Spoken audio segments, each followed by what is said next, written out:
Good morning everybody. Welcome to my channel Botanical Diary 23. Botanical Diary 23 তে আপনাদের সকল দর্শক বন্ধুদের জানাই অনেক অভিনন্দন। দর্শক বন্ধু, আপনাদের সাথে সেদিনকে আমি শেয়ার করেছিলাম যে আমি কতগুলো নতুন গাছ কিনে নিয়ে এসেছি। যদিও সেই গাছগুলো আমার কাছে বেশ কয়েকটা ছিল, কিন্তু অনেকটা পুরনো হয়ে যাওয়াতে আমি এগুলোকে আবার নতুন করে পারচেস করেছি।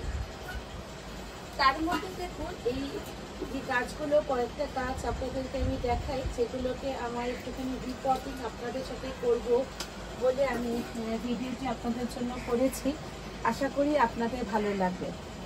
এই গাছটাকে হয়তো আপনারা অনেকেই চেনেন। এই গাছটার নাম হলো, একে অ্যাসপারাগাস ফার্নো বলে বা অ্যাসপারাগাস একে গ্রাসও বলে। দুটো যে কোনো একটা আপনি এই নামে আমরা এদেরকে জানি। এই গাছটা অলরেডি আমার কাছে অনেক দিন ধরেই ছিল। দেখুন, এই অনেক পুরনো এই গাছ, অনেক বছর ধরে এই গাছটা আমার কাছে ছিল, কিন্তু গাছটাকে আমি বছরে 2-3 বার রিপোর্টিং করতে হয়, সেটাও আমি করেছিলাম। কিন্তু কোনো কারণে হয়তো গাছটা শেষের দিকে একটুখানি অনেক বয়স হয়ে যাওয়াতে, অনেকটা পুরনো হয়ে যাওয়াতে গাছটা দেখলাম আস্তে আস্তে মরে যাচ্ছিল। তো গাছটাকে আমি এইভাবেই রাখা ছিল। তো উপর থেকে জাস্ট গাছটাকে আমি এরকমভাবে ট্রিমিং করে দিয়েছিলাম, জাস্ট এরকমভাবে ট্রিমিং করে দিয়েছিলাম, আর এই স্টেমগুলো সব ছিল। তো দেখলাম বেশ গাছে জল দিচ্ছি। এখানে একটা অন্য গাছও রাখা ছিল, দেখতেই পাচ্ছেন এখানে ফাঁকা হয়েছিল। তো দেখলাম যে আবার নতুন করে এর পাশ থেকে কেটে দেওয়ার পরও নতুন করে দেখুন আবার এই অল্প অল্প করে এগুলো এখান থেকে বেরিয়েছে। দেখতে দেখতে গাছগুলো এই করে এরকম অবস্থায় প্রায় 1-1.5 বছর এরকমভাবেই বারবার কেটে দিচ্ছি এবং বারবার এরকমভাবে হয়ে যাচ্ছে। এই ফার্ন গাছটা আপনি যদি ডাইরেক্ট সানলাইটে রেখে দেন তাহলে দেখবেন পাতাগুলো অনেকটা শুকিয়ে যাচ্ছে, পাতাগুলো অল্পেতে শুকিয়ে যায় এবং খুব একটা ডাইরেক্ট সানলাইট এগুলোর প্রয়োজন হয় না। এদের জন্য রাখা সব থেকে ভালো এই গাছগুলো রাখতে পারেন যাদের বারান্দায় খুব কম রোদ আসে এবং চাইছেন কিছু গাছ রাখার জন্য, তারা এই ধরনের ফার্ন গাছগুলো এই সময়তে বাড়িতে নিয়ে আসতে পারেন। এই গাছগুলো মার্চ-এপ্রিল মাসে যদি আপনারা বাড়িতে লাগান, কি মে মাস জুন মাসের মধ্যে যদি গাছগুলো লাগান, দেখবেন বর্ষা জল পেয়ে গাছগুলো কিন্তু অনেকটা বড় হয়েছে এবং ফার্নটাও বেশ ভালো হয়েছে। এই ফার্নের বৈশিষ্ট্য হলো, যেগুলো নর্মাল ফার্ন আমরা বায়োলজিতে বা উদ্ভিদবিদ্যায় আমরা পড়ে থাকি যে ফার্নের মধ্যে যে এটার পিছনে স্পোর থাকে বা ছোট ছোট দানা দানা মতো হয়ে থাকে, যেটা থেকে পড়লে পরে আবার নতুন গাছ হয়। এই ফার্নগুলোতে কিন্তু সেগুলো থাকে না। এগুলোকে কিন্তু কাটিং এখান থেকে ছোট ছোটোভাবে যদি আপনি জলের মধ্যে করে রেখে দেন, তাহলে অনেক সময় অনেক পুরনো হয়ে গেলে এখানটা 1-2 দানা হতেও আমি দেখেছি। এবং এখান থেকে কাটিং করে যদি জলে আপনি ভিজিয়ে রেখে দেন, দেখবেন এখান থেকে একটু খুব সেন্সিটিভ ওয়েতেই করতে হয় এই গাছগুলোকে। তো দেখবেন সেখান থেকে রুট বেরিয়েছে এবং সেটাকে এরকমভাবে আপনি লাগাতে পারেন। আমি এটা নার্সারি থেকে কিনে নিয়ে এসেছি।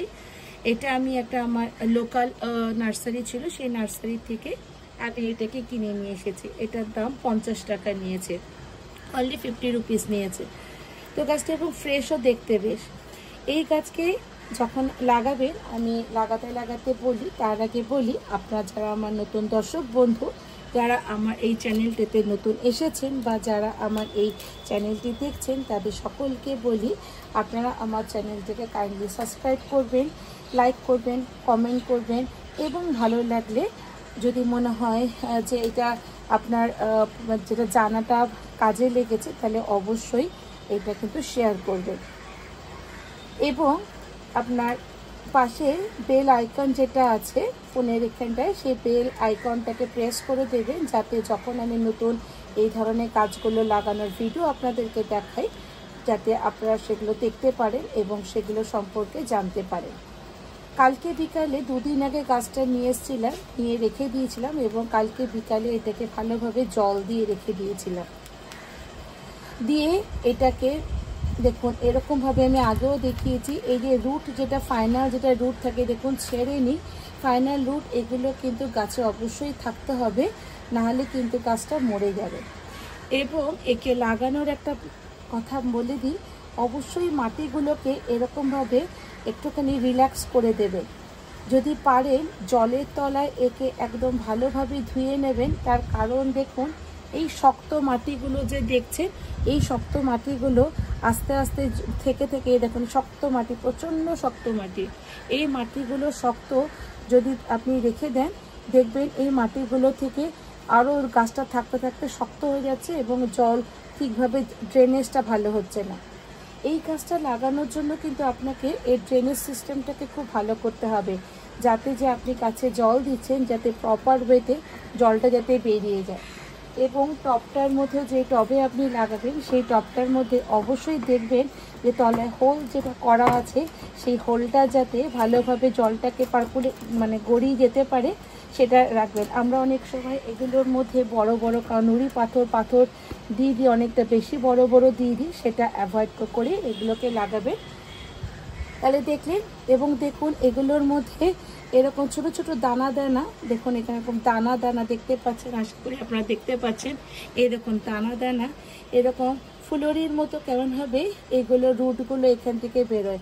এরা খাওয়াগুলোকে স্টোর করে রাখতে সাহায্য করে এদেরকে। মাটিগুলোকে যতটা পারবো আমি অতটা সরিয়ে নেব, কেন মাটিটা অনেকটা নরম মাটি হয়ে আছে, করতে গেলে হয়তো রুটটা ছিঁড়ে যেতে পারে। গঙ্গা মাটি দিয়ে তো ওরা করে, তাই অনেক সময় হয়তো ছিঁড়ে যেতে পারে। দেখুন এতটুকুই দেখতে পাচ্ছেন, মেন রুটের জায়গাটা কিন্তু ফাঁকা। এই দেখুন এখান থেকে কেমন রুট বেরিয়ে আছে, এখান থেকে দেখবেন আরও হবে। দেখলেন আমি পুরো জায়গাটাকে ফাঁকা করে দিলাম। এবার যেটা করতে হবে কি, গাছটাকে আমি এখানটায় মাটিটার মধ্যে ডাইরেক্ট এটার মধ্যে আমি লাগিয়ে দিলাম।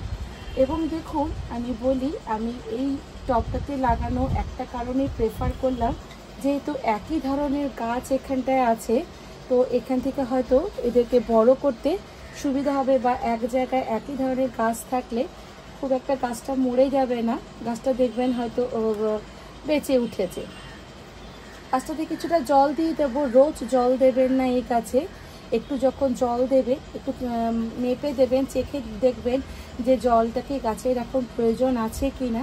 ওভার ওয়াটারিংয়ে গাছ কিন্তু খুব নষ্ট হয়ে যায় এবং গাছের পাতাও কিন্তু হলুদ হয়ে যায়। এবং একে ইনডাইরেক্ট সানলাইটের তলায় রাখবেন। রোজ ডাইরেক্ট সানলাইটে দিলে কিন্তু আগেও বলেছি যে ডাইরেক্ট যদি সানলাইটের মধ্যে একে রাখেন তাহলে দেখবে গাছটা হয়তো মরে যাবে। খুব একটা ডাইরেক্ট সানলাইট এরা নিতে পারে না, তো গাছটা তখন মরে যায়। পুরো গাছটার মধ্যে আমি লাগিয়ে দিলাম এবং লাগিয়ে দিয়ে এটার মধ্যে একটু মাটি দিয়ে দিই, তাহলে একটুখানি শক্তভাবে ধরতে সাহায্য করবে। গাছটা লাগানো হয়ে গেল। এবারে এটাকে নিয়ে আমি জল দেবো, জল দিয়ে এটার মধ্যে আগে এটাকে এরা একটু হিউমিড কন্ডিশনে যদি রাখেন এই গাছগুলোকে দেখুন অনেক ভালো থাকে। হিউমিড কন্ডিশনে যদি রাখেন তাহলে আপনাকে খুব একটা বেশি জল দিতে হয় না, এরা গাছটাও তখন ভালো থাকে। সার বিশেষ কিছু দেবেন না, খুব কম সার দেবে। যেটা আপনাকে করতে হবে, যদি মনে করেন আপনার গাছটা ধরে গেছে, তাহলে গাছটাকে বেশ 1-2 বছর একে রাখার পরে কম জল দেবেন, কম সার দেবেন, ডাইরেক্ট সানলাইটে রাখবেন না। 15 দিনে একদিন একে খেতে দেবেন, জলটা অবশ্যই মেপে দেবেন, ড্রেনেজ সিস্টেমটাকে ভালো করবেন। দেখবেন আপনার এই গাছটা আমার মতো অনেক বছর ধরে এটা চলছে। এবং যখন গাছটা একটু ঝাঁকড়া হয়ে যাবে, দেখছেন গাছের ডালপাতাগুলো অনেক সময় শুকিয়ে যায়, যেতেই পারে কোনো কারণে, তখন জাস্ট উপর থেকে গাছটাকে কেটে দেবেন, তাহলেই দেখবেন আপনার গাছটা অনেক দিন এরকম ভালো আছে। তো দর্শক বন্ধু, কেমন লাগলো অবশ্যই আমাকে জানাবেন। আপনার এই অ্যাসপারাগাস গাছ, ফান গাছটা বা অ্যাসপারাগাস ঘাস গাছটা লাগানো আপনার যদি পছন্দ হয়ে থাকে, অবশ্যই আমাকে লাইক, কমেন্ট, শেয়ার করবেন এবং আমাকে জানাবেন যে আপনারা গাছটা লাগালেন কিনা, বা আপনারা ঘরে এনে একে বারান্দায় রাখলেন কিনা। গাছটা ঘরে রাখলে দেখতেও ভালো লাগে এবং বাস্তু অনুযায়ীও বলে এই গাছকে ঘরে রাখা ভালো। বাস্তু অনুযায়ী বলে এই গাছকে ঘরে রাখা ভালো, যেহেতু এটা গ্রাস বা ফান প্রকৃতির গাছ, তা একে সবসময় সবুজ হয়ে থাকে, একে ঘরে রাখা ভালো। তো কেমন লাগলো জানাবেন, অবশ্যই আমার চ্যানেলটিকে লাইক, কমেন্ট, শেয়ার করবে।